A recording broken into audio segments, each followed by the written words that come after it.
Welcome to టీ9 news. మొత్తానికి నేను మీ విష్ణు. మొత్తానికి ఇక్కడ చైతన్యపురి పోలీస్ స్టేషన్ దగ్గర క్యాలెండర్ ఆవిష్కరణ, మన టీ9 న్యూస్ క్యాలెండర్ ఆవిష్కరణ సిఐ గారి చేతుల మీదుగా క్యాలెండర్ ఆవిష్కరణ చేయడం జరుగుతుంది.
టీ9 న్యూస్ అందరూ ఆదరించండి, సక్సెస్ఫుల్ కావాలని చెప్పి కోరుకుంటున్నాను.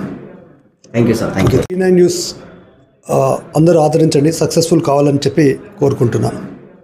Thank you sir. Thank you. టీ9 news calendar ఆవిష్కరణ మొత్తానికి సిఐ గారి చేతుల మీద సక్సెస్ఫుల్గా అయ్యింది. సో అలాగే సక్సెస్ఫుల్గా ఇంకా ప్రజా సంక్షేమ పరిధిలో ప్రజాస్వామ్య ఈ యొక్క లా అండ్ ఆర్డర్ ఇష్యూలో కానీ ఈ యొక్క శాంతిభద్రత నేపథ్యంలో ఇంకా టీ9 న్యూస్ సక్సెస్ఫుల్గా వెళ్ళాలని చెప్పేసి ఇక్కడ సిఐ గారు కూడా మనకు వాయిస్ ఇవ్వడం జరిగింది. అలాగే మన ఛానల్ సక్సెస్ఫుల్గా వెళ్ళాలని చెప్పేసి మనం కూడా కోరుకుంటూ ఓకే, నేను విష్ణు, ఓటు స్టూడియో.